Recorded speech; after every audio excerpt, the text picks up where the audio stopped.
Hey, everybody, and welcome back to Photographer Life Check. I'm your host, Chrissy, and today I have an incredible filmmaker and photographer, Amandla Baraka. Hey everybody.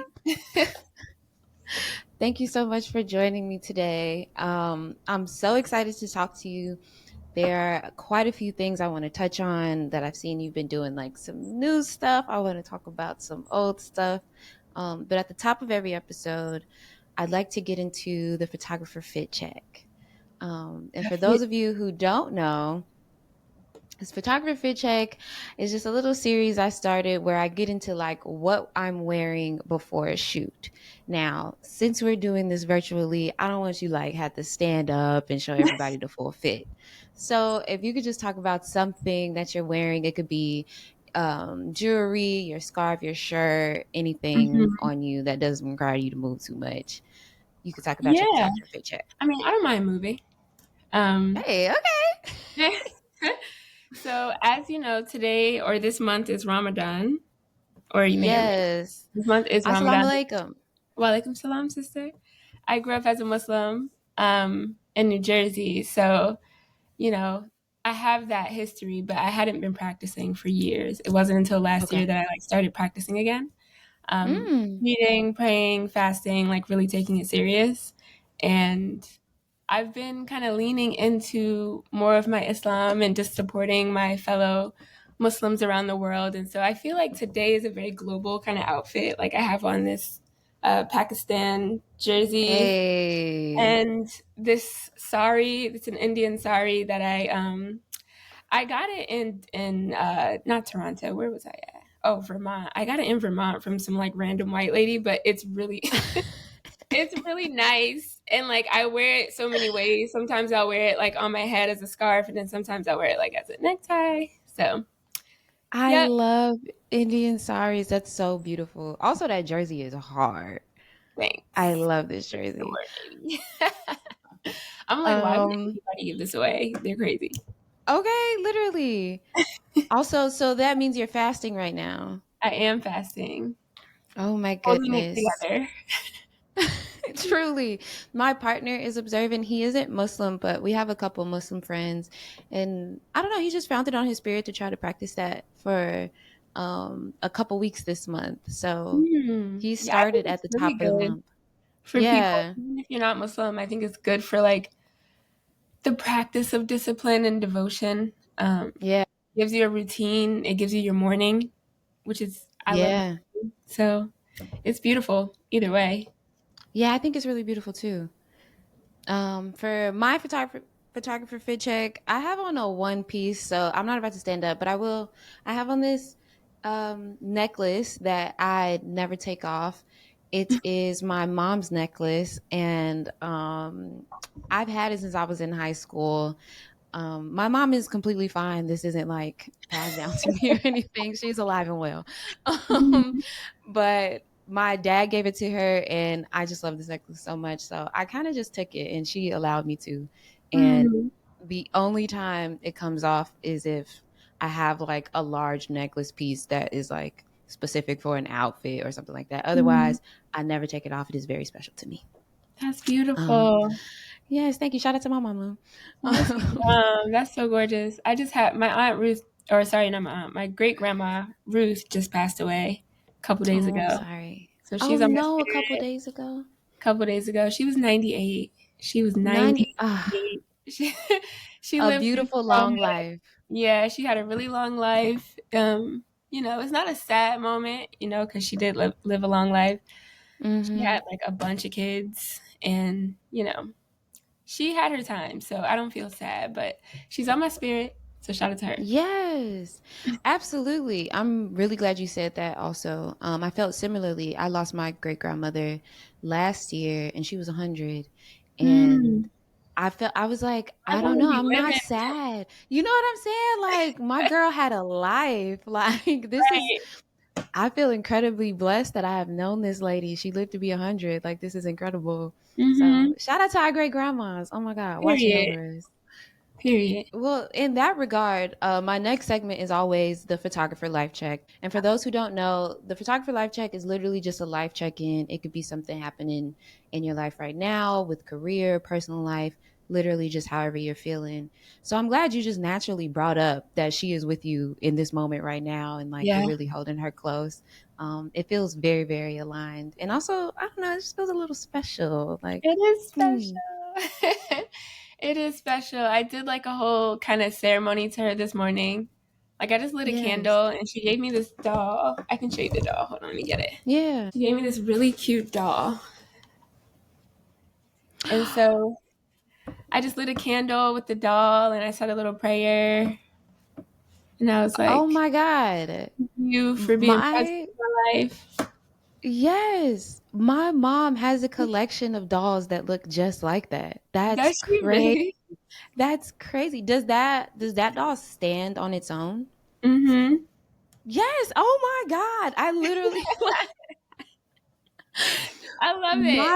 my entire life, my mom has had this collection of maybe like 4 or 5 dolls, like not that many, that she just kept on like a shelf in our living room. Yeah. Um of dolls that literally look just like that. I've never seen anybody else have these dolls. This is That's so crazy. funny.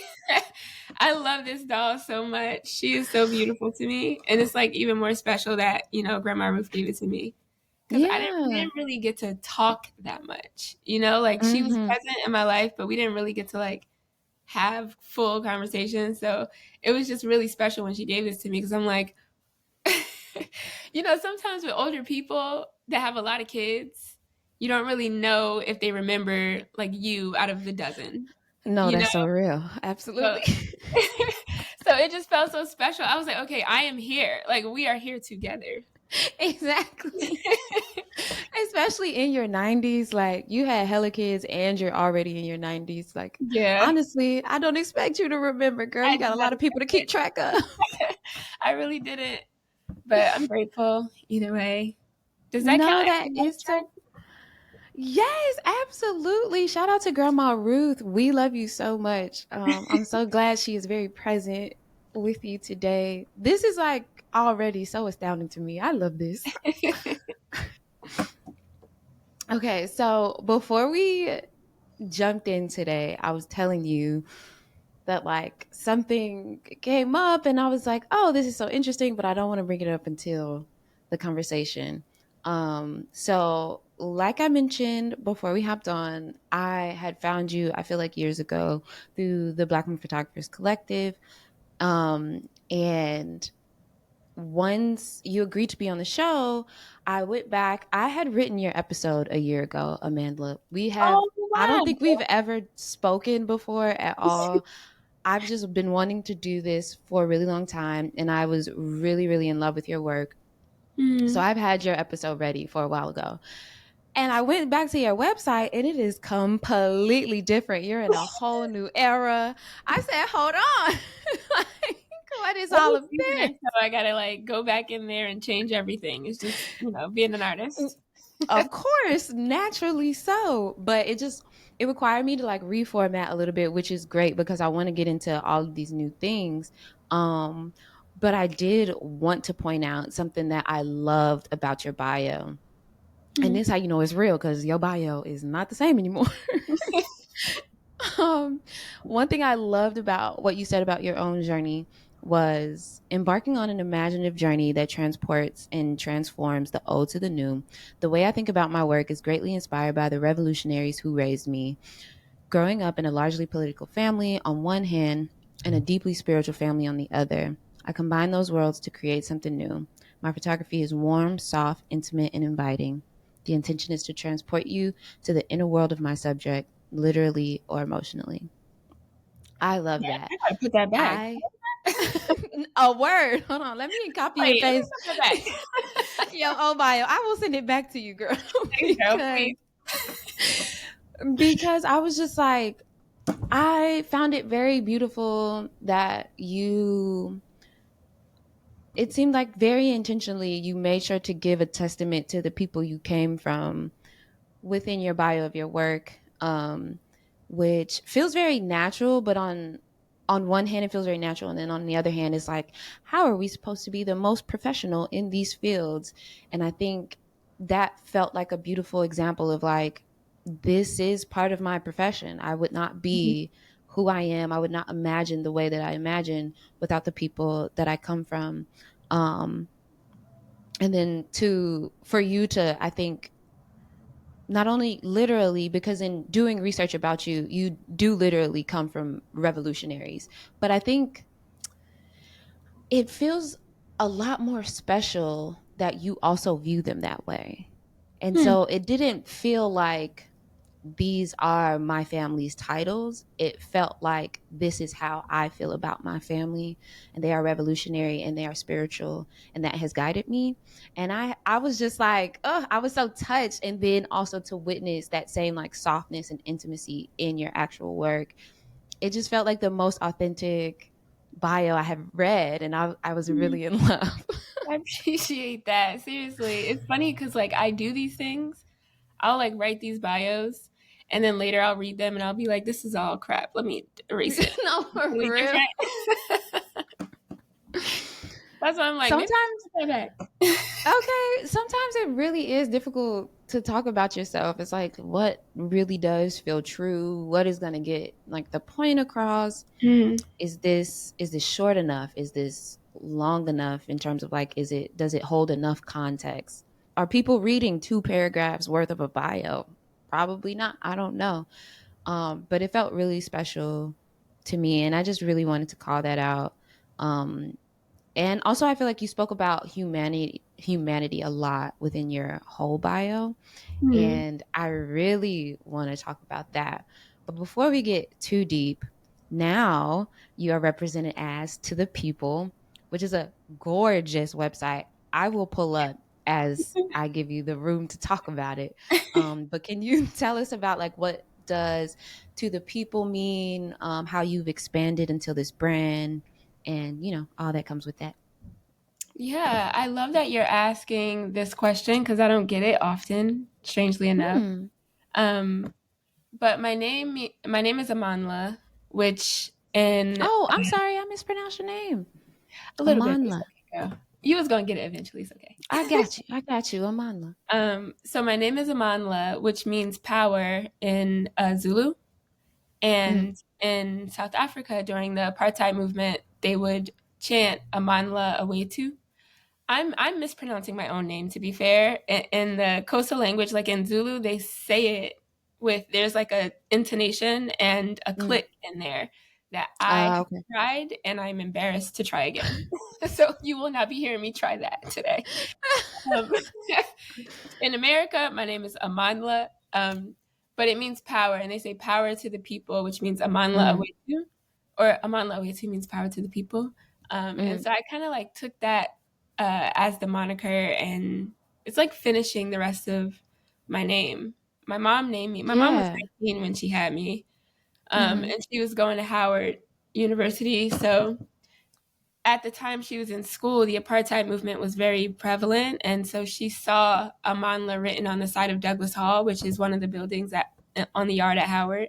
And Mm. she decided to name me Amanla, um, which I think is a beautiful story. I mean, she's also very random in that way, where she'll be like, "That's cool. Let me just do this." But it's also like really special. I think Oops. nothing is random. So Sorry, I played one of your sorry. videos. Oh, did you? Is it playing now? It started playing, but it was really loud. That's why I said, oops. But that is a beautiful story. I like women who are random in that way because it's also super powerful. Your name literally means power. Mm-hmm. So, To Yeah. the People then is the name of your brand. To the People is the name of the brand, yeah. And it kind of like follows Amanla to the people, so power to the people, which in my mind, my ethos is, where I stand politically is very socialist, very like, humanist. Um, Hmm. and even my art and my work, I feel like it's an offering. So I made that the moniker because I felt like that was true to my intention as an artist, if that makes sense. No, absolutely. Which brings me back to you speaking about humanity, which sounds like it was already a part of your mission or your ethos in that regard. Like you didn't have some awakening a year ago and was like, oh, I need to be this person. It is Hmm. literally in you, not on you. How do you view your own humanity within the media space? You are asking the questions today, girl. Oh my I gosh. love this Thank you. question. Um, how do I view my own humanity? Well, I think that is like the ultimate question, right? Like that's the life question. It's a big question, It's a big honestly. question. I What mean, am I doing asking this giant question? no, but I love it. I do. I think it's something that we should probably all be asking ourselves. Um, and I ask myself this a lot, like, what is my place really Mm, in community? Um, like, even in my group of friends, like, what is my role? Like, what do I do that can help or that can be an offering to people? Um, and it brings me all the way back to like me as a child, like as a baby. Because, like I said, my parents were very young when they had me. My mom was mhm, 19, my dad was 21. So mhm. I was mostly raised by my grandparents. Like, I was always at my grandparents' house. And my grandma and grandpa, like I said, they were revolutionaries. So they used to fight like revolutionaries. Okay. They used to be in that house fighting. All right. And my grandma said, or she told me later in life, but I have vague memories of this. My grandma said every time I came over, like they would drop me off there, I would kind of be the peacemaker, like Mm, unintentionally, but I would be the mhm, person that kind of like, I guess a baby that would like calm them or keep them from fighting. And so I mhm. think I have that temperament to this day. Like I think I kind of am that even without effort. Like I just kind of come in and people are just like breathing a little slower. Um, Wow. yeah, and I think of it as a power now. Before I was like, oh, I'm so boring. but now but now I'm like, no, like this is a good thing. It's a good thing to keep peace because somebody's got to do it. So Okay. yeah, And it seems as though then it's just in your energy, so maybe it's not even a lot of work for you to do. it's not. I sometimes I feel like it's funny because like sometimes I'll get angry about something, and I'll have this energy of like anger, but like no one believes it. Mm. Like I'm like I need an anger translator. Like somebody needs to, because I'll be mad and people will be like, okay. I'm like, nah, nah, nah. I need a translator so people can really Right. understand. No, but it's funny because like it's not even it's like now that I'm we're talking about like how I see myself now that I'm like getting older. I'm 33 now. I've been doing a lot of Mhm. self work and just trying to understand my relationship to all of my emotions. And anger is a Yeah. big one. It's a really big one because historically I have not expressed that as much. Um, Mm. I tend to like internalize anger and then express it like on a paper or like to myself in the mirror, like, just Mhm. I internalize it. I don't like express it. So I've been trying, not even trying, I think I've been successfully working through um, what it feels like to be angry and what that action looks like for me. And the only reason why I say successfully, even though I don't feel like I've arrived, is because um, I don't feel as plagued by this. And that is a sign of success. Yeah. Absolutely. Yeah. Yeah. So, I mean, Monica, my therapist, would say, all of our emotions are very useful and necessary. mhm. But the interesting thing that stands out to me when you say that is that I think anger is a very necessary emotion to fuel revolutions. And your moniker being to the people, your name meaning power, power to the people. Mhm. It's very interesting that you have had this difficulty in expressing that particular emotion, which that isn't to say that anger is all you need. You need all of the emotions to fuel revolutions. But I think, the way we live in juxtaposition and in marriage with the way we express ourselves, the ideas that we have, our missions in life, the things that feel like maybe our destiny, our fate, our calling. It's all just so complex and pushing and pulling all at the same time. It's really Mhm. fascinating to me. Yeah, yeah, it is fascinating, and it's funny because like it seems like such an obvious contrast, but that's just been the contrast of my life. I've always had that, like I've always naturally just been like a very calm person, and Mm-hmm. the only time that I'm really like um high energy, like high energy, is when I'm excited. And so Mm. excitement, like being on set, I'm excited. When I'm excited, I get really high energy. But when I'm just chilling, like nothing's going on, it's really hard to anger me. But Mm. now I've been like discovering, and it's funny because it's really coming through relationships with people that I'm learning like where my anger lives. Like somebody does something, and I'm like, that upset me. I have to say it out loud now. Yeah, yeah. Like I have to be like, Instead don't of like that, internalizing. don't like it, don't do it again. Right. That's And I just mean, on the positive side of that, I think people listen a lot easier, at least in the examples that I have in my life. People tend to listen a lot easier if you can communicate your anger a little more calmly, which isn't always fair to the person who is angry, but Mhm. I imagine that maybe that provides a little ease in your life as well. Maybe a Maybe. little It's a bit. lot of assumption, but Yeah, it's okay. It's just everything is greener on the other side. yeah, type shit. Now I'm curious about the spiritual side of the things. And I'm wondering, how do you think the spirit of the revolutionaries you come from shows up in your work? Yeah, I think they're starting to show up way more, to be honest with you. But I think in the beginning, it showed up in who I was choosing to photograph. Mm, In my life, my personal life, my personal revolution is seeing like black women as noble and beautified and giving us a platform to be gorgeous and soft. I feel mm, like that's a revolution. I feel like experiencing your emotions, living in them even for a moment, for a picture, is a revolution because I know my ancestors didn't really have the opportunity to do that. I know my grandma didn't have that opportunity. Neither did my mom. mm, Like the woman that I truly love, I see them hurting all the time and I see them holding it in. They're just holding in all the pain.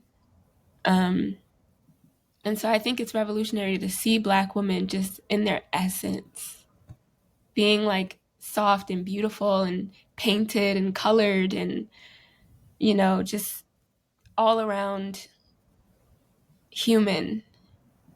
mm-hmm, Cause that I feel like that gets removed from us a lot. Like we get, when I was not recently, now it's been way more, we're way more present in media. But when I was younger, I felt like I was always searching. Like, where am I at? mm-hmm, Am I right there? Is that me? Is that me? You never see yourself really as a black girl. I mean, the first time I really saw myself was Crooklyn. Love that mm. movie. One of my favorite movies. Just because that little girl was me. Like I was outside Oh, like that, like playing. I had a boy cousin that we just be running the streets. Like it was just yeah, such an accurate depiction of what it means to be like a little black girl growing up in like a city kind of neighborhood. yeah. And you were in Jersey, like And I was in just right Jersey. up the street. Yeah, Yeah. yeah, yeah. And people always tell me I look like that little girl. So I was Oh, like, twin. that's But so yeah. beautiful. Yeah. I think that's the interesting thing about representation. Um, I'm curious, do you think like representation is obviously useful and necessary, but do you think it's enough? No, I don't. but I think it is a powerful like step towards Mm-hmm. liberation. I think like, you know, there's all these different moving parts that have to come together for this magical, like elusive liberation to happen, you know? Mm-hmm. And I think representation is a large part of that. Um, I think inner work is a large part of that too. A lot of people are like actively trying to skip their dark night of the soul. I feel like you can't skip it. You got to go through it. I think that's a part of your liberation too. You need self liberation, and then we can get community liberation, and then we can get national liberation, global Mm-hmm. liberation, universal liberation. Just go into And you space, know, infiltrate the planets. Um, but yeah, I think representation is a part of it, and it's funny because I actually got a commercial bid one time. mm-hmm. Shade, but I got a commercial bid one time, and these people they wanted to do a commercial that was all about like Black Panther and how important and necessary little Black kids seeing themselves was to the Black community, and I agree 100%. But to Mm-hmm. sell like the thing they were trying to sell, if I told you what this brand was, I'm not gonna say it. But if I told you what the Yeah. brand was, you'd be like, like, please leave our representation alone. We leave us alone, child. We don't want that from you. Um, Girl. but yeah, it's interesting how like these necessary parts of our like freedom or quest for freedom gets like co-opted, and then it gets sold to us, and then we buy it. Like it's so bizarre to That's me. Yeah, that's the part that feels gross and icky to me. There's clearly a method. And really, I think the method is like this has to be a part of your brand's, company's ethos, mission. And it needs to be important because otherwise, it just feels like you're selling to me. Hmm. And in that way, this feels less like representation and more like you want to make sure the people that also look like this are buying from you so that you're getting everybody's money. And I don't like that. Yeah. Um, I don't like it either. Seriously. um, but I don't know. It's tough. It's difficult because it's hard to believe for me. It's hard to believe in most brands' missions in general because your ultimate mission as a company is to make money, Mm. um, and that doesn't mean that both things can't exist. Um, because we all need to make money in the type of country that we live in, but it does make all of these circumstances feel a little Ickier. gross. Yeah. Yeah. No smelly. Yeah. It's true. Yeah, not to get into the weeds of the gross. You did mention all of this commercial work you've been doing. The resume is heavy, y'all. That page I was on, I'll pull it back up. The motions page I was on. By the way, as per usual, all of the links will be in the description box so y'all can go check out the individual um resume yourself. But if you click into any of these boxes, the actual work plays for itself. And I think it's very important. Y'all should definitely go check out all this individual work. But like I said, the resume is heavy. How has this, I want to say transition just because I didn't see the commercial work as much on your website before the To the People era. Hmm. So please correct me if I'm wrong, but how has this transitioned into like way more commercial and also motion specifically work in the last couple years? Um, I mean that transition happened pretty naturally actually, because Mm-hmm. I was working at Pierre Moss doing like a lot of their branded content. So like we were making basically mini commercials all the time there. Um, Mm. and we were so scrappy. We had like $0 and we're just like hustling. We traveled to Canada one time for a shoot. Like we were traveling the country, shooting all kinds of commercials. Um, and so naturally, someone reached out to me from from a production company actually, and they were like interested in what I was doing at Pierre Moss, and Mm-hmm. they had asked me to do a commercial for Adidas, and so I did, and then I put that commercial after it was done. I put it on Free the Work, and shout out to Chloe who used to work at Free the Work because we went to high school together, and Hey, she's awesome, Chloe. very very Shout out cute, to very very Chloe. cool. But she helped me get my stuff situated on Free the Work. And then from there, I had more production companies reaching out to me. Mm. And, in that time, like I had left Pierre Moss in 2019. After I left Pierre Moss, I was freelance commercial directing and music video directing. And it was, I mean, it was a struggle, to be honest. It was a lot going on back then. So 2019 until like the pandemic was just chaos because I was like hustling Mm. and like producing music videos, shooting music videos, all kinds for like we had like 7K for 4 visualizers, one video. I was like, y'all, how am I gonna how is Sheesh. this sustainable? Like Okay. I didn't know.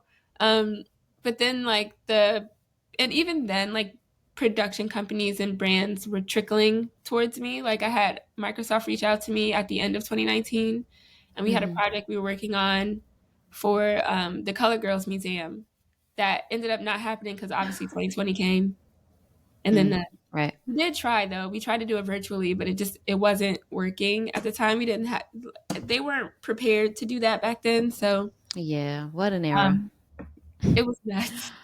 Rest in peace to all the projects that never came out because of 2020. We miss Yeah, I'm y'all. sure there's a lot too. I hadn't even thought about that. There's There's probably so so many. many that we just didn't So see. many. Exactly. Goodness. Yeah. That's going to be a thing one day. Somebody's going to pull up all the archive of 2020. Oh, definitely. I'll be interested in that. I want to see Me too. It because we almost want feels like a bit of like human archaeology a little bit, where it's right. like we'll really be going through Right. something. Right. We were in a time warp for like at least a year. Man. I mean, that time warp was crazy though. Like I was still thankfully, I feel grateful, but I was still working through it. Mm. Nice. Yeah. Virtually mostly. Mhm. Um, like I did 2 virtual jobs, and no, I did 3 virtual jobs, and then one of them was the Microsoft, and we killed it, but we killed it like deep in. So I still got Mm. paid a little bit for it, but we had to kill it. We got all the way to the point where we're gonna shoot, and then we decided not. Well, they decided not to shoot. So yeah, but 2020 was crazy. Um, but it did kind of like kick up my commercial career. I think it did for a lot of people of color. A lot of people of color. I think we all benefited from the 2020 white people having their awakening era. It wasn't just like black people. I think it was Yeah. black people globally. I think it was Asian people, Latino people. Everybody started to realize, that there is an opportunity here for us to like be seen. And so I think a lot of our voices started to get heard a lot more. Um, so in that era, I was being courted, I would say, by like a few Mm. different production companies. And Lovely. I was talking to a couple, and I ended up signing with Little Minx. So I was with Little Minx And as a director, right? as a director, yeah, Okay. Mhm. as a director, a commercial director. So I was with Little Minx for maybe like a year and a half, no, almost 2 years. But then we recently parted ways. Mhm. The industry right now is nuts. Nobody's It's working. Nobody's it's working. so interesting right now. Yeah.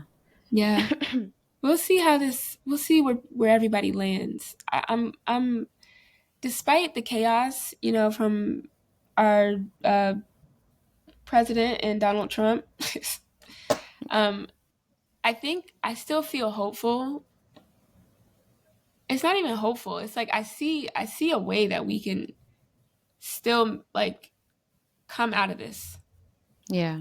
I see a possibility, but it just requires everybody to just kind of like put their boxing gloves on. Like now it's time to fight. Like we're no longer just Literally. like putting up a black box. Like now we have to go outside and like literally be at City Hall and literally That like black vote. box.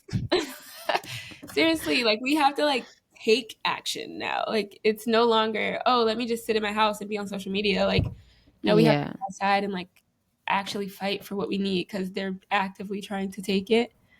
Um, And but succeeding at it. they're doing really good at what they're setting out to do. I'll say that. Man, bruh.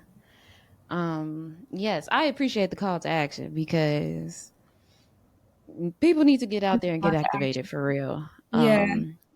And honestly, not don't be ashamed if you haven't done anything yet. But like literally, if you're a human in this country, you're currently being affected. So Mhm.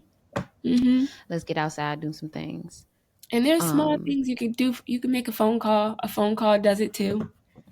You know what people don't literally. understand is like your state representatives. Um, they impact your day to day way more than that president does.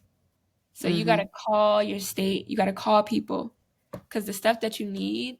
Like I know there's a lot of artists who are on food stamps. Yeah. A lot of artists on food stamps. If you want to keep those, you got to call Governor Murphy. You got to call the governor of your state. I'm in California, but you got to call the governor of your Yeah. state. You got to call your state representatives and make sure that what you're interested in, look at what they're voting on. You got to make sure what you're interested in is represented on that floor, or else you're gonna wake up one day and everything that you need, all your livelihood is just gone. So Which I that's why think it's this is important. also a good note to not use all of the things that are happening as a distraction, but rather information um, and Yeah. really knowing the people on a local level. And I say that even not knowing all of these people in California. I'm from Chicago. I feel like I still know way more about Chicago's representatives and Illinois' representatives than I do Los Angeles. But knowing those people, like Amandla said, impacts your day to day way more than the president does. And so calling your aldermen, the mayor's office, your senators, people like that really get the ball moving. Mm-hmm. Yeah. And I got way off topic. I got That's okay. way off topic. What was the question? Commercial. Yeah, we was talking about your commercial work. Yeah. I mean, well, that's kind of what it's evolved into. Really, it's my like I haven't really this year. I haven't really worked that much. Everything that I've done this year Yeah, is opportunities that I created for myself. Which there you you go. know, shout out to me because Two previously times. Come on. I'm like, look at me, I'm creating these opportunities instead of waiting for them. That's amazing. You know, I like know that's right. that made me feel really good about myself, even though for a second there I was like really in despair. I was like, Mm, goodness, like I haven't worked in so long. Like, what is going on? Like, am I just horrible? Am I terrible? And then I started to like take action and I was like, oh, it's not me. I'm just waiting too much. I gotta stop waiting for people come on. Come and just do on. it. We You not know what I'm saying? waiting. You just gotta do Ain't it. got no time to wait, baby. We Yeah. doing it. This is your sign to do it. There you go. Message. Come on. Right. Right. Shoot. Oh, is that where To the People was birthed from? You said you left Two Yeah. Minks, or was it Little Little Minx. Minks? Little Minx, Little yeah. Minks. You left Little Minks. Is that where To the People was birthed, and then that's how you started to make these opportunities for yourself? Yes, actually. Yes. I mean, Okay. it was before that. Like I had already I don't know, working as a commercial director and being like a younger black woman is like incredibly difficult for some reason. And You could say young black woman. You could say young. yeah, I 33 mean, is not I don't old. know. I'm 33. I guess that's young to people, but like I Do you feel feel old? I do. I mean, Really? sometimes I feel really old, and then sometimes I feel like a child, like an actual literal child. But I think I try to protect that version of me, the one that feels like a child. Gotta hold You on to her. should, yeah. Gotta Make hold sure on she to don't her. go nowhere. Fighting for my life over here, but seriously, seriously. But yeah, it's like incredibly difficult, and I think it has to do with the fact that like uh, there's a cycle, right? Like you have to have work. You have to have very specific kind of work for the Mm, people that do the commercial hiring to want to work with you. And if you don't have the exact thing, like if they want a spaceship with a car on top of it and a monkey in the window, um, if you don't have a job where you had a spaceship with a car on top of it and a monkey in the window, they're gonna be like, she can't do it. It's impossible. How right. can she do it? There is no monkey in her portfolio. It's like it's so specific the way they make these decisions and Yeah. fear based, I would say. But I understand people got to pay their bills and they don't want to be accountable for anything. And unfortunately, being young and black and a woman is still a risk to people. Hmm. So shout out to the people who don't see me as a risk and who don't see us as a risk and who Come hire on. us with faith and love and abundance in mind. I love Come those on. people. I love those. I have a Come on. list of those people and they know who they are. Y'all Come are on. Exactly. tight. I love that. We need to keep a list. I liked it because it also sounded a little bit like a threat. Like for those of you who not moving in faith, we know who you are too. Yes, we do. No, So, I appreciate that. That was a word. yeah. Speaking of making opportunity for yourself, I see that you have been fundraising for your first short film. Can you Yes. tell us about it? What is this new baby that you're bringing into Yes. life? Yes. So, this would technically be like my third short film, but it would be my first Ooh, narrative, which is like a big leap. okay. Yeah. Like I got into film because I wanted to tell stories. Um, Hmm. like I've always been a writer since I was a little kid. I used to make like short stories and poems and stuff. That is Um, so sweet. thanks. Yeah, I used to do that a lot. And so now that I'm finally in a place in my life where I feel like I have a story to tell, 2022, I wrote this film after I moved to LA. Uh, sorry, it's like kind of emotional because it's based on me and my mother's relationship, which Mhm. is pretty intense. And love her though, if she hears this, love you, but it's intense. Yes. Um, Shout out to Mama Baraka. shout out to her. But I moved to LA and like I said, I've always had this thing where like I don't always express my anger and my mom knows me as that person. Like Mm, from when I was a kid though, when I was like right. a child, not obviously I've grown so much and I've learned so many different ways to like express myself and what I need and ask for what I need, but she still sees me as that little kid. Um Hmm. And so we fight about this a lot. So I moved to LA and I wanted to buy a car. Um, and my mom, she was working at a car dealership. Long story, a lot of tragedy. Her house burned down in Jersey. She lost her job in that Mm, same week. She moved to Maryland with my grandma. And mm. then she yeah, she's been going through a lot, but yeah. So she started working at this car dealership when she got to Maryland, and I called her when she wanted to buy a car, and when I wanted to buy a car, and I thought it was going to be a positive conversation, like we can bond over this because like you're working at this dealership, like you could probably help me, but the Right. conversation kept skewing towards like me not being able to take care of myself. Um, Mm, which as a parent, I understand why you would have that fear because your daughter is moving hmm. across the country and you already see her as somebody who's like not very expressive when she's upset. So Mm. I get why she would feel all those ways, but I didn't. We fought over it a lot, so I would be really Yeah. angry with her when I would have these conversations. And mind you, at the same time as I'm having these fights with her over the phone, I'm doing like these rituals with a friend of mine named Gabby, who is practicing to be a shaman. She's Okay. indigenous from the South, from Oaxaca. And Mhm. um, she brought me a lot of gratitude for her. She brought me into a lot of rituals with her, and we did a lot of healing work, mother medicine, Mm. ancient medicine, like. And I felt like I was healing. And the medicine, she calls it mother medicine. And then I would go back home and talk to my actual mother, and Mhm. we would be screaming at each other. So it was just like so bizarre to be experiencing both of these things at the same time. Yeah. And one day I had come back from a beautiful ritual. It was the new moon, I remember, and we did a medicine called rape, and we were on the beach, and it was the most grounded I had ever felt in my entire life.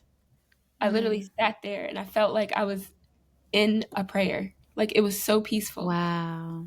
In the nighttime with the water like roaring, the tide is like really close at that point, so we were a little bit in danger, but it it was just like so beautiful. It was It's so one of my beautiful. favorite sounds. Yeah. The ocean, right? Yeah, me too. I love Mhm. it. Like it was so special. And then I get home, my mother calls me. I answer, and she starts talking to me about this card thing again, and then we fight. And then everything Mm. that I had just experienced, kind of like I had to kind of fight to keep it. You know what I'm saying? Like it just got muddled. So I was angry about that. And I wrote a script out of anger. Like I said, I've been Mm. having this interesting relationship with anger. Um, Usually when I'm angry, like when I'm really mad, I'll write why, like in my notes app. I'll write it because I'm Okay. usually trying to figure out how to communicate it. Um, but this time I wrote it as a script, which is like really random. I don't know Mm. why I wanted to do that. I just did it. I just did it. So, It sounds like a good practice. I mean, it definitely keeps me leveled. I'll say that. It definitely keeps me leveled. If you have issues being leveled, I would try it.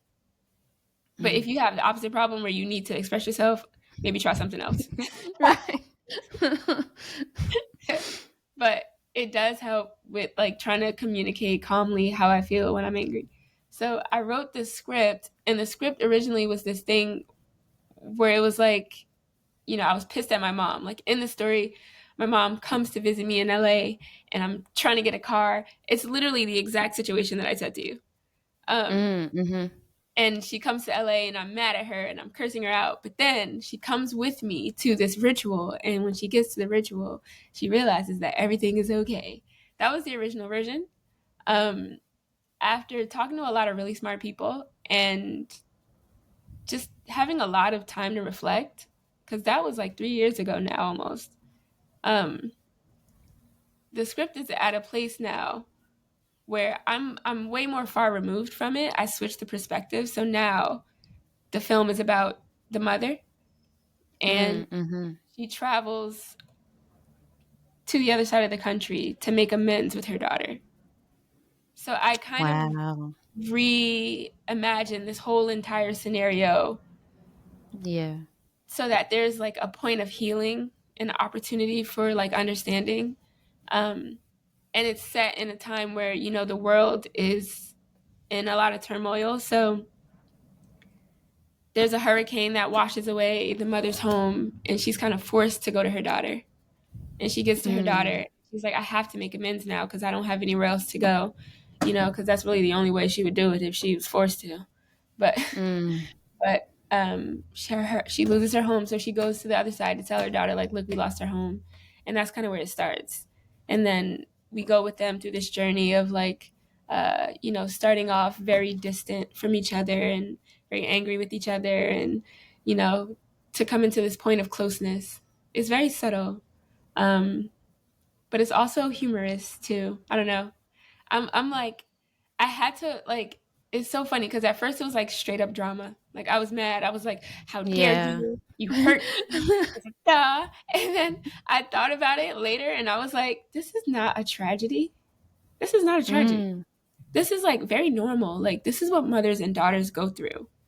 And then I started to like Yeah. read about, I wanted to find other stories like that. Like I wanted to find other stories where, um, the mother and in folklore specifically, but like the mother and daughter are fighting and then they heal. Like I was looking for that specific story in history. Um, and I couldn't really find anything. And I'm not going to say I looked everywhere, but I did look a Yeah. lot of places. Like I had an intern at the time who was my cousin, and we were like in the library, girl, like looking up books, like doing all this research, like going across cultures. Like we were reading Japanese folklore, Arab folklore, Armenian folklore, Scottish folklore. Like we were looking Yeah, and all over couldn't the find place. nothing. And I'm like, damn, y'all really don't want mothers and daughters to heal. Like that's crazy. But I just think it wasn't a priority for people back then. Yeah, absolutely This wasn't not. a priority. So in African folklore, all of it, it's possible that I missed something, but I did find a lot of um, lore that was semi-relevant in like Mexican folklore. Odd enough, Hmm. yeah. And it was, What I kind of thought it was just things? kind of full circle because I was doing like the mother Yeah. medicine, so I was like, oh, interesting. Um, And so there's a little bit of lore in there too. I wrote it with like kind of like a humorous perspective. It's not a comedy, but I wrote it with a humorous perspective, and it's got like elements of like play and absurdity, some Mm. visual moments that I think are important to just kind of personify the experience of growth. And especially when you're someone who like isn't used to it, like the mother character would be. So she would Mm-hmm. be new to this experience. Me, the character that is supposed to be me, she's already in it.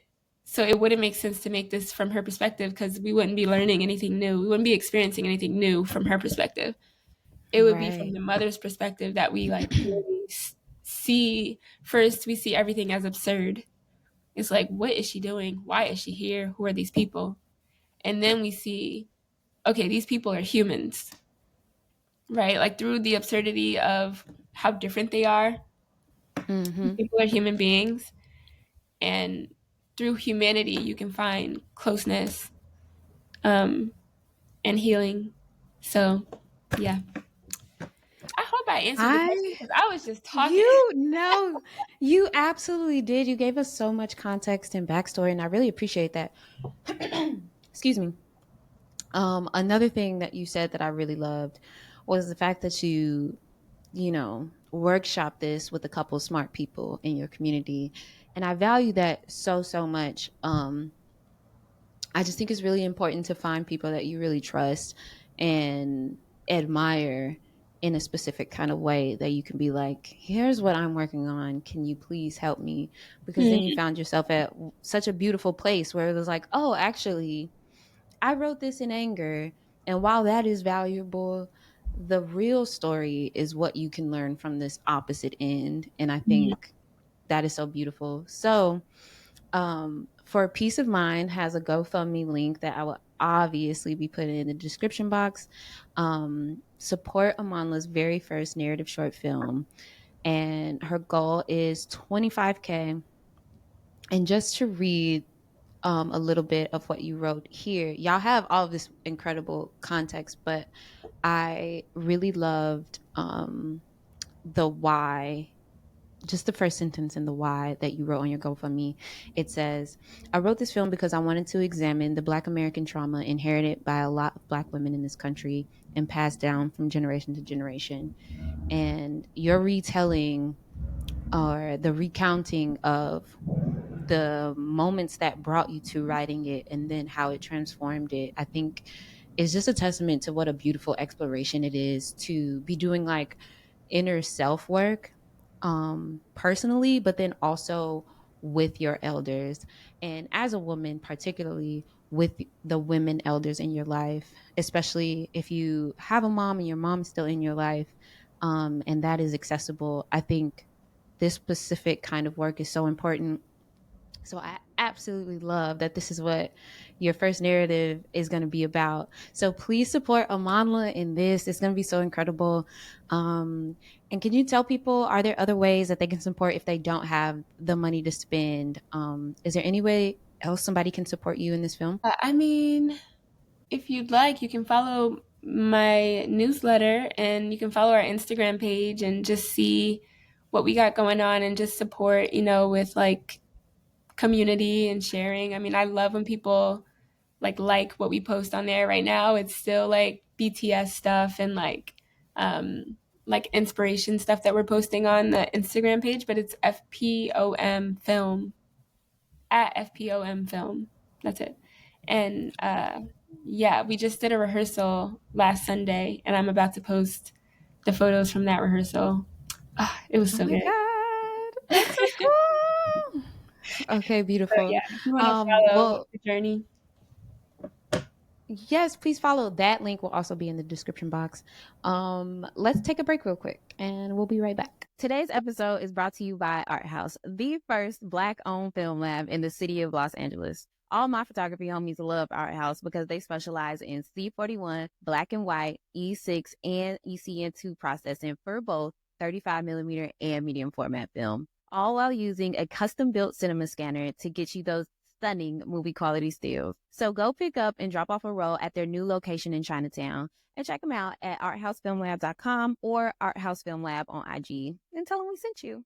All right, and we're back. Okay, so Amanla, I want to jump into our next segment, which is a new segment.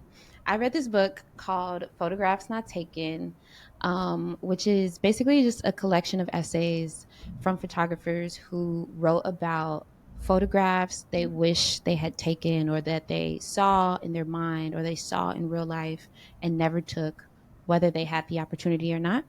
And I love this idea. It was something I was always thinking about anyway. And one of my homies, shout out to Caleb, he was like, "Oh, you have to read this book." I think it's a very fascinating thing Hmm. as a photographer and really as anybody that I get to just walk around and like take mental pictures. So Hmm. I'm curious, do you have a favorite photograph that you have not taken? Hmm. I feel like there's so many. Girl, I feel like yes. there's so many. Just like even casually in LA, sometimes I'm walking around and I'm like, this is stunning. Like I wish I could just grab that and like make a picture, you know? I Um, swear, I do all the time. and it's weird because like I have this thing where my brain will remember the most random moment. It remembers the most random moment. Like one time I was driving in the car and I saw a cat and a dog like kind of fighting. It just kind of Mm. seemed like they were fighting. And I remember like seeing that, but that was like, I swear it had to be like 15. The picture of that is just Oh. very vivid.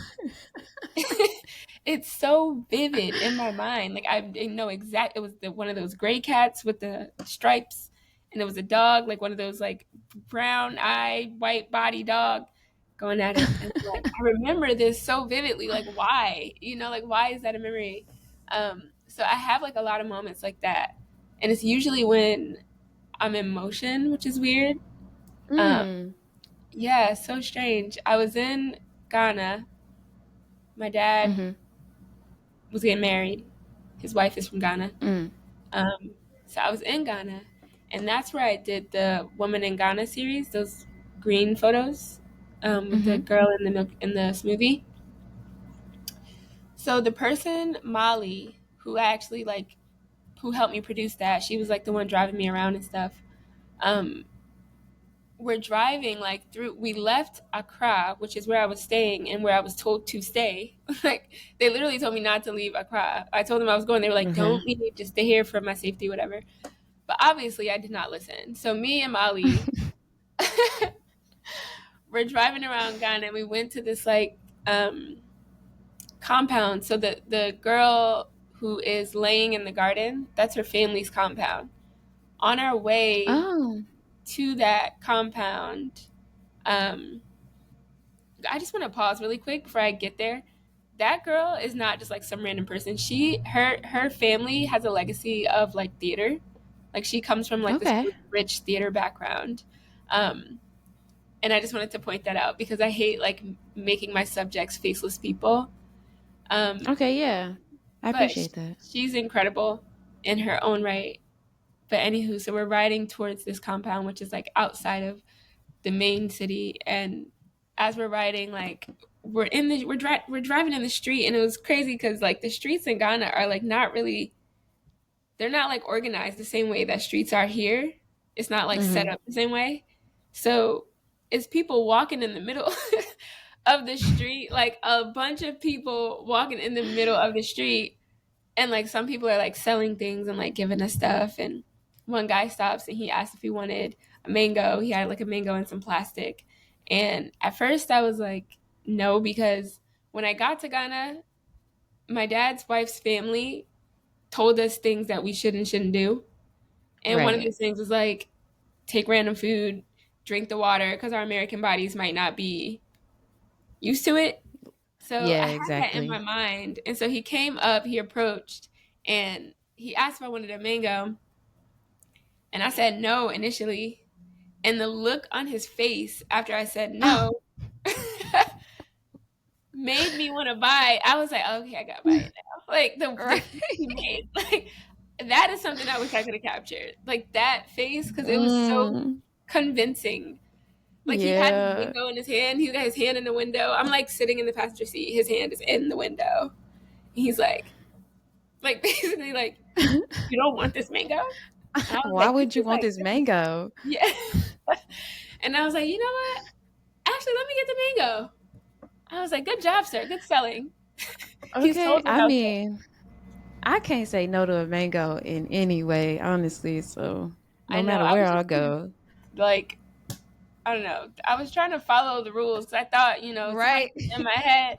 They put it in my head. So I was like, all right, well, I guess my American body. But I ate the mango. It was really good. And I was totally fine. A mango will never do you wrong. That's Yeah. one thing, that's for sure. Yeah. Yeah. Yeah. Well, But that I was a love moment. that. Thank you. That was a I moment. can, There's definitely more. of course, I can definitely see that one. I haven't shared one yet. It's still a new one. It's still a new segment, I mean, but I haven't shared one yet. Hello? So I will share one now. Oh, can you still hear me? I can. You cut out a little bit, but you're back. Oh no. Okay. So I'll just repeat it just to be safe. Um, okay, so I love that because I see the image in my head, and I haven't shared one of my own favorite photographs that I haven't taken yet because this is a new segment, but I'll share one now. I think I was in Brussels and I was just walking down the street. This is midday. Um, Almost anywhere in Europe is really gray.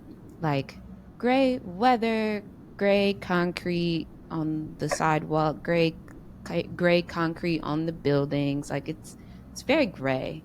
And even the people, like it was like everybody was wearing gray suits or blue denim, and it really just felt like very gray in this moment. And I'm just walking down the street, and to the left of me is this building with a huge window. Like the window sill is almost at the ground, and it's just ginormous, a couple feet in the air, and it's cracked open. And out of this sea of gray and white people, a black woman with a bright red dress, like, enters out of the windowsill, stretches her head out. She has on a white head wrap and just looks out the window. And it looked like a painting. It was the most beautiful, like, situation I happened upon.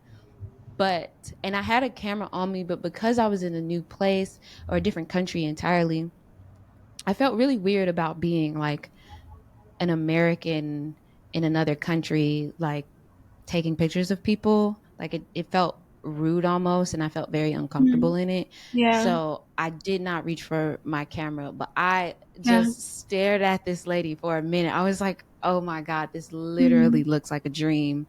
It looked Mm. like a beautiful, like, Renaissance painting or something. It was so gorgeous. And I think about this picture all the time. Because I wish I had it to really look at, but it's living imprinted in my brain forever. Hmm. It's interesting you say that too, because that is usually how I feel also. Like every time I want Oh to my take a picture god. and I don't, it's usually because I feel uncomfortable, like making someone else uncomfortable for the moment. Yes. Um, Same. it's like sometimes when I feel the energy is right, I'll go ahead and do it. Like when I was in Lagos, actually, I was shooting Mm. in Lagos at this like block party thing, and it was so beautiful. There was, oh my God, I should have said this. There was this little baby boy, a little black boy. He was so tiny. He was wearing a diaper, and that was it.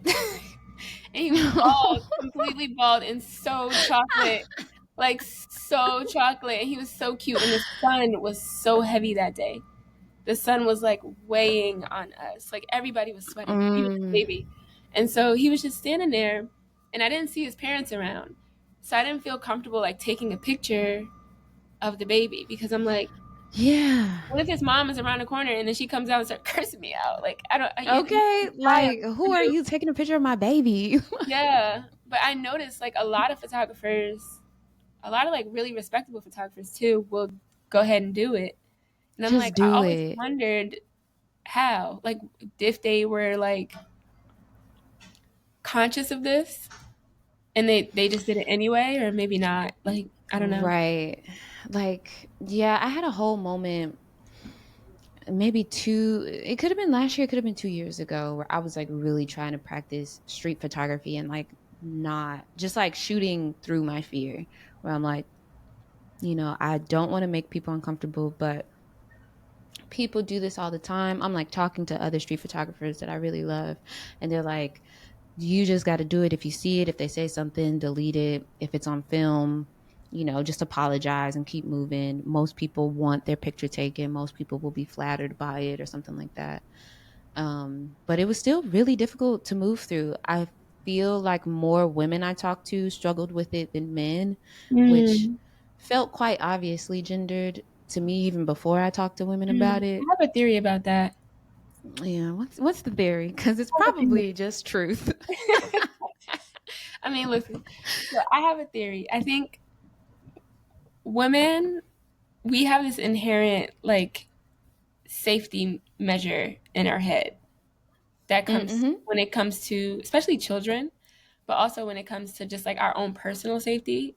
I know that's how I think about it sometimes. Like when I was still shooting fashion, I did like 2 years as like fashion week doing that stuff, like fashion photographer Mm, doing fashion week stuff.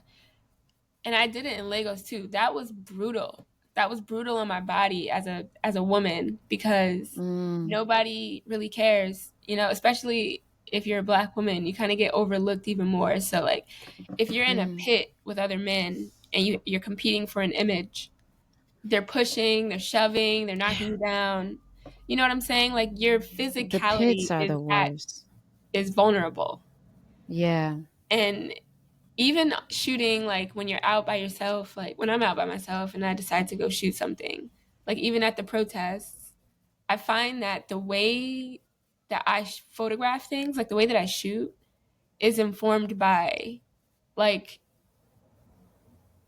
like how safe I feel and like how I move based on that safety. So like a lot of my Mm-hmm. pictures are people from behind or you'll see like from a distance or like through somebody or like through something because I'm like trying to Yeah. make sure that I'm not gonna like get trampled or like I'm trying to like Yeah. consider my vulnerability but also consider the image at the same time. And so I find that my gaze is always like very voyeuristic in a sense where it's like I see this from across the street. Let me try and get as close to it as possible, is the thing, Mm. without like Mm-hmm. being trampled or pushed Like, or or maced invasive. or invasive. Invasive too. I think it's both of those things. Um, there was a shot that I had. Whew, this was like an emotional period, but when I did the George Floyd protest, that was at Barclays Center. Mm-hmm. that was really intense because, you know, I told you, like, my family revolutionary, I've been going to protests since I was a little girl, but that was the first one I went to as a photographer. The first one Mm, I brought my camera to. You know, like yeah. before that, I had gone to protests and I was a part of the crowd. That one, I brought my camera, and it just so happened that that particular protest was right before they started to like calm down. Because at first, the cops were being really, they were responding aggressively to the protesters. My friend got Mm-hmm. punched in the face. People were getting maced. As I was Sheesh. walking up, everybody was running towards me because the officers were macing people. And so in that moment too, I'm walking up. The only person going towards it was a man on a bike, and he had his fist up. I have that picture too. But everybody else was Mm, running towards me. And when I got around enough, I had covered enough of my face. I had a mask on already, but I was just like trying to keep the mace out of my face. And so I'm yeah. shooting with like my eyes like this. So I'm like trying to Mm, not get like the mace in my eyes, but I'm also like trying to take pictures. So like I have a lot of pictures that are like just a lot of motion. yeah. Um, and then Which that's I interesting. remember approaching like the actual front doors of the center and turning around, or sorry, before I turned around, there was a man being arrested. And then I turned around and I saw this like big police van. And obviously they were just like lining people up in that van. And so the guy, so Mm-hmm. background, the guy who's getting arrested is like shouting. He doesn't have a shirt on. They're struggling to put the cuffs on him because he's a little resistant. And so he's like moving his shoulders, like trying to get out of it, but they're pushing him. It's like two officers like pushing him towards the van, and it's happening really, really fast. And I was like, I really want to get this shot, but I don't want to be invasive, but I also don't want to be maced. So where can I be? I'm like, where Did you can have I to think about so be? much? It's literally like a game. Like it's like where can I Literally. be so I don't get hurt and I don't like overwhelm people, overwhelm the environment. So I just kind of like snuck my way over behind another officer who didn't notice me, but I snuck my way behind another officer who was standing next to the truck. And I just waited for the guy to get close to the truck. And then as soon as they were pushing Mm, him in, I just kind of like turned my body around the officer, click. And then the officer saw me and he started pushing me back. But like I kind of like oh had to shit. like get low and like get a sneak shot in there. It was Yeah. insane. That was like a really crazy, crazy time. Bruh, did you share any of those photos? I did. I think some of them are still on my Instagram, girl. I post stuff and then I take it down. But I Yeah, think you know, I I, know how it is. Yeah. let me see. What an era, my Here, I'll send goodness. you a link to just those photos and then you could share it. People can see. Wait, Okay, no. yeah, I'll definitely do that. That was another time for a lot of photographers, but I think a lot of black photographers especially, where a lot happened for their individual careers, folks who were covering the protests.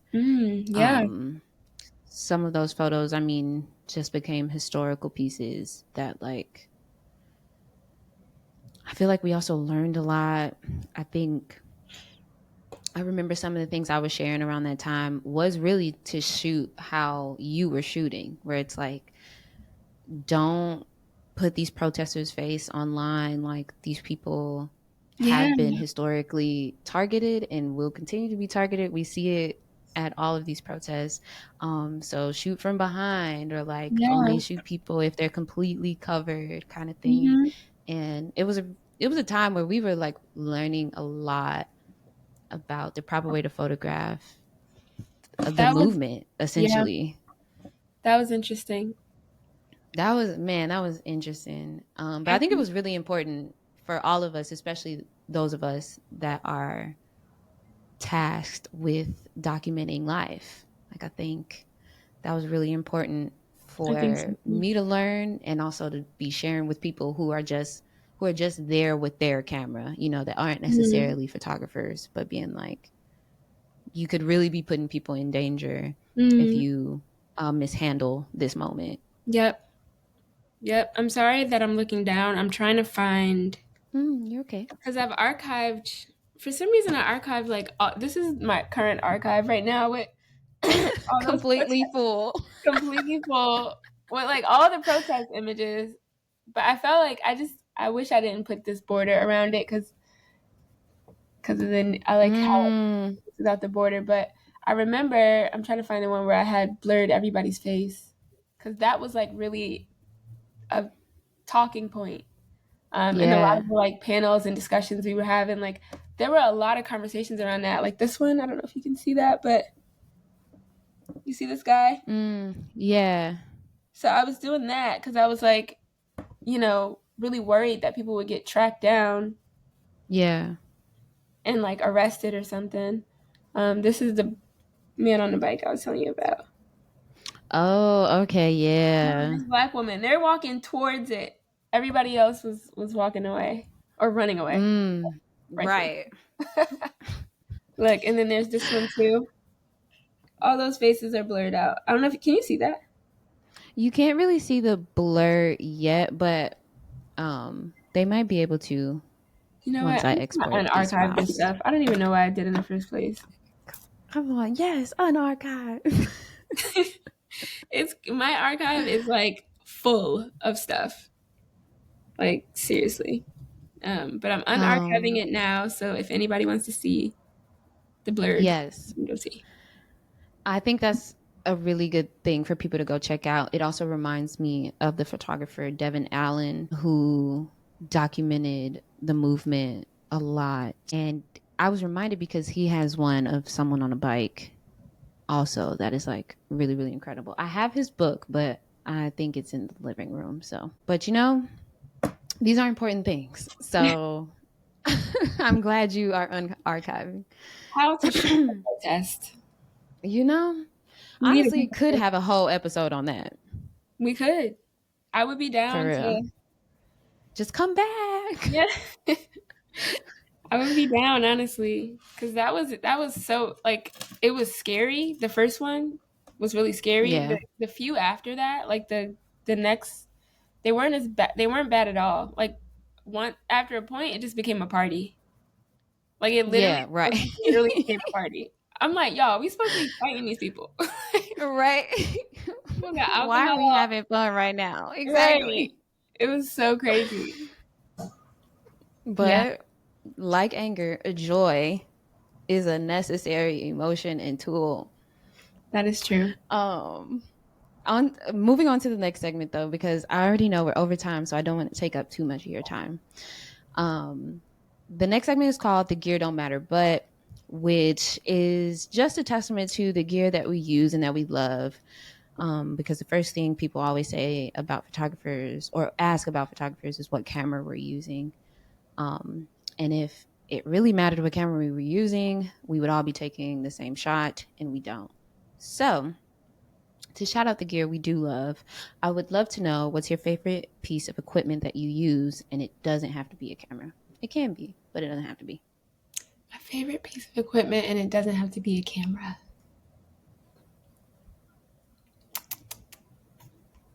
I mean, I love my camera. I've had it since 2014.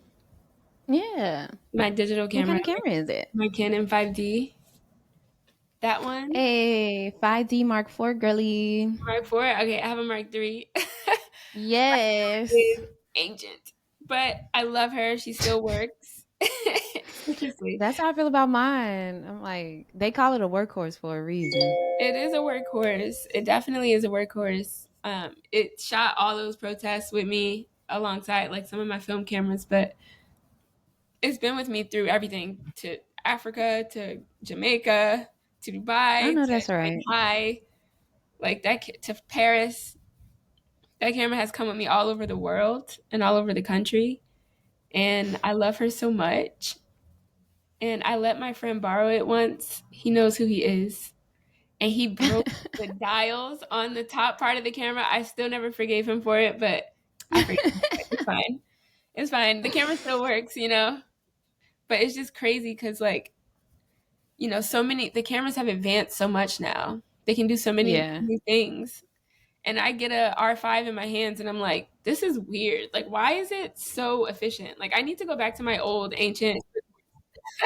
I'm You like, I need the know? Canon 5D. I just want the Canon 5D. Just give me back. Which Um, that's the beauty of film photography too, where it's yeah, like this camera is doing so absolutely. much. Let me get back to the analog of it all, Right, please. right. And my favorite film kit is the Pentax 6.7. I've been using Oh, that of course. for a really long time too, because I was in fashion before I started in fashion, so I feel like that camera is a very popular fashion camera, just the way it shoots. Mm, yeah. Um, and that 85 lens is just I love an 85. I love so an good, 85. so good. And it's great. Mm. So on the Pentax, that one is, I think the 85 shoots like I think it shoots like a 50, but Oh. yeah, it's very portraiture. Like it gives Mhm. portraiture. And I love that feeling. I love the Me feeling too. of a portrait. And that's why sometimes Mhm. I do hesitate to take some photos in public because I'm like, this requires care in a moment, and I need to make sure the person that will be lensed is prepared for this moment. Like, are you Mhm. prepared to like stop, turn towards a certain angle, let me fix your hair, let's do a little thing to your scarf, Like, just like be yeah. like, prepared for that. No, I'm kidding. Right. um, but I do That's love really that cute camera. though. And I feel like I want to say something else because there's all kinds of stuff that to me is like picture making, but it's not Mm. technically. Like, I love to write. I'm very, very inspired by literature. Um, One of my favorite books is a book called Echo Tree, and it's like a compilation of Ooh. books, sorry, stories, short stories that are like absurdist short stories um, about black characters from the Deep South. Um, Ooh. yeah, the author's name is Henry Dumas, and he's Mhm. also a poet. And Yeah. he died really young. He died really, really young um, in the '60s era, and he was like one of those kind of writers that people were really like starting to, he was like the new one, I and feel like I've heard of him. you probably have. He's got like a lot of really popular poems. Mm. Um, he's got like a really beautiful love poem. I think it's called a love poem. I forgot, but he's like a brilliant writer, and he's like one of the first kind of absurdist writers that um, I read about or like learned about outside of my grandfather. Okay. And I think that I think growing up with my granddad as like a poetic source, like I was, you know, the baby at the poetry shows and the baby at the jazz club. I was like the baby That's all so over sweet. all over the place with them. So like his cadence and his essence, I feel like I kind of inherited that. And Mhm. so I have that same longing for like weird. In his autobiography he says he was always looking for weird, and I feel like I have that same desire for something that's just Mm. outside of what we all consider to be normal, and then something that we can accept as beautiful even though it's not normal. And I really Mm. really enjoy like absurdist writers and surrealist writers for that reason. Another great book that I'm really, really obsessed with, they just came out with a show called 100 Years of Solitude. That one was really inspiring. Um, I mean, depending on how you look at it, Alice Walker and Toni Morrison could be absurdist and surrealist writers as well. I think they are. I would say That's so. I interesting. would say so.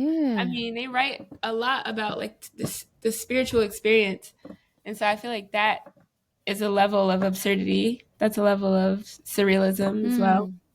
Um, and then obviously, um, Octavia Butler is huge for me. She inspired my short film a lot. Like when I was thinking through and just thinking about mother daughter relationships, Parable of a Sour was really inspiring because of the relationships between the families. Yeah. And it felt so realistic, even though we weren't in a world that we were experiencing at the time. Even though now I think we're in that world, but like at the time we weren't really in that world when I was reading it in college. But like Mm-hmm. it was the relationship building she did for that was just so interesting to me, and I felt like it would be important to include that in my film since there is this element of climate crisis that happened. So um, just seeing how it impacts us emotionally. Yeah, and then even the specific mother daughter story in the second one, Parable Yeah. of the, what is it? Uh, I It always starts think with a T, I think. Parable of the Talents. Talents, yeah, yeah, Yeah. yeah. That one where they really get into the Yeah. mother daughter aspect there, I think. Um yeah, that's really interesting. I my I I'm gonna go on a quick tangent for Octavia Butler and Parable of the Sower because I actually think we have always been living in that world. Hmm. Um, and I think, especially because she's from Pasadena, um, that she was just privy to the the realities of Skid Row Mm-hmm. and what that looks like. And honestly, in reading that book, it made me just think Yeah. about the homeless encampments that have already existed for decades and decades, especially in Totally. large cities like LA and New York and Chicago, and what they look like and feel like. And I will say, at least in my experience, I've spent some time in New York and I'm from Chicago. LA's homelessness feels drastically different It does. than that I have seen on the parts of the world that we're from. And in coming out here and really witnessing that like firsthand and seeing it in a different way, and then reading that book because I didn't read that book until 2024, which felt right on time. It starts in Mm-hmm. 2024.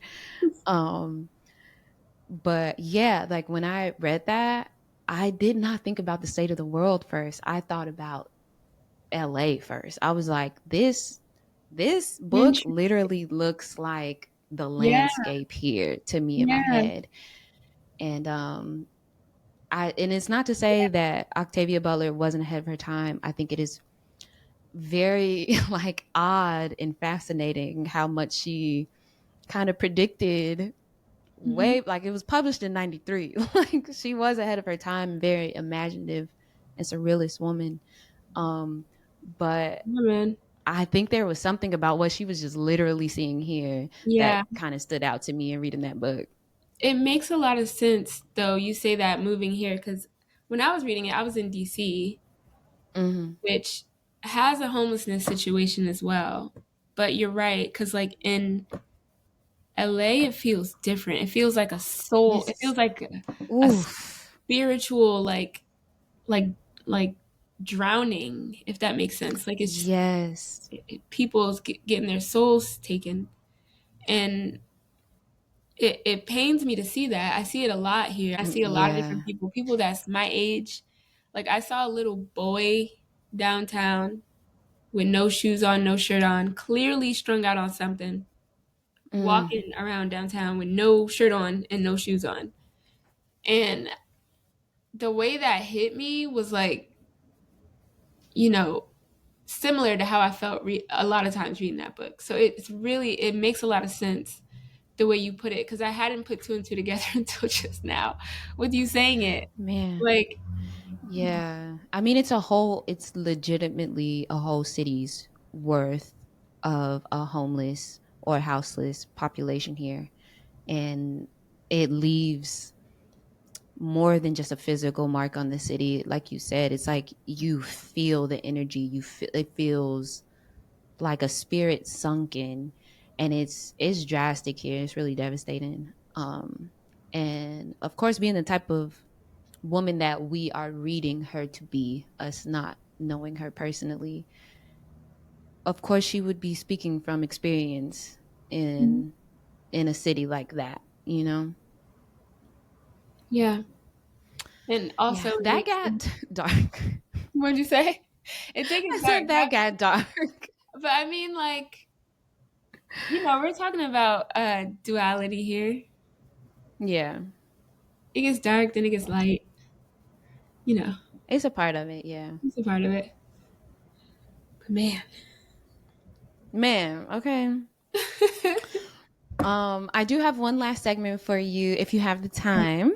Okay. The segment is called Shoot Your Shot. It's one of my favorite segments because this is a moment for us to dream out loud together. Okay. So I'm curious to know who is somebody or a brand that you would love to photograph or work for? Mm. A brand I don't know if I have like a brand in mind, to be honest, but I know that I Mm-hmm. would love to. I mean, there's a lot of people I want to photograph. Like, it would be amazing to photograph Viola Davis. Oh my God. I It can would be already so see it. amazing to like. I love her features are so beautiful to me, and Mm-hmm. I feel like that doesn't get the emphasis it deserves. I Like feel she is that. gorgeous. Her, Whoopi Goldberg, like these are all women that I think are really beautiful that the world has like Mm-hmm. tried to mold and shape into this like, I guess, unattractive box. Like it just Mm. I wouldn't even I don't know if that's how people, but I just know their beauty does not get emphasized enough. And there's that famous clip of Whoopi Goldberg talking to Joan Rivers about how she looks, and Joan Rivers is like, "Don't you just wish you were like skinny and pretty?" And Whoopi is like, "I am. I am skinny. What are you talking about? I feel Right. beautiful." And she's like, "Well, I mean, that's good that you're confident, but like, if somebody had to pick between you and Cindy Crawford, they're not picking you." And she was like, Oh, eh, "It was very real." that's interesting. Yes. Yes, that clip sticks with me because I'm like, that lady was trying to cast her insecurity, like project her insecurity onto Whoopi. And Whoopi said, "No, I'm gorgeous. What are you talking about?" And I feel like Hollywood does that to Literally. black women a lot. Oh my God, especially dark skinned black women. And Yeah. considering um what I've seen Whoopi Goldberg talk about, well, other people are also always bringing up about Whoopi Goldberg is the fact that she doesn't have any eyebrows. And I love her very much. Like, she speaks very matter of fact Yeah. about her confidence. It's just like, yeah, this happened. Like, Yeah. I Yeah. like my face. Mm-hmm. Hello. And To to me, think that's that crazy. because she would choose Sydney Crawford, that meant Whoopi would also choose Sydney, or that anybody Right. else would also choose Sydney, is interesting. It's her own insecurity she's projecting. And that Literally. happens to black girls all the time, all over this world. Mm-hmm. People are projecting their insecurities onto us because we are not supposed to be attractive, I guess. Air So that's quotes. why I'm like, I would love to shoot Whoopi Goldberg. I would love to shoot Viola Davis, all the beautiful black women, who aren't like conventionally, or they just don't have any white features, like not a single There one. you go. That would be uh, a dream. It'd be cool to do like a series of them, like a bunch of them. Yeah. Yeah. So Viola and Whoopi, I know y'all are listening and y'all teams. Let's make this happen. Amandla needs to photograph y'all and y'all would love it. I would love it. It'd be great. Beautiful. Oh my goodness. Thank you so, so much for being Of here and for course. going over time. I loved our conversation. Thank you, thank you, thank you. Me too. Um, could you let the people know where you would like to be found, darling? Yes. I mean, if you want, you can follow me on Instagram to the people. That's where I'm the most active. And then also you can follow the film account, FPOM, for Peace of Mind. That's what it stands for. FPOM Film, at FPOM Film. So if you feel like you're interested in anything I had to say, you can find me at those places. Beautiful. And you can find us at Photographer Life Check on YouTube, Apple, Spotify, iHeart, literally wherever you get your podcasts. Make sure you also follow us on Instagram, and we'll be posting on TikTok soon. Everything is Photographer Life Check. Thank y'all again for tuning in to this beautiful conversation. We'll see y'all next week. Have a good shoot, babies. Bye.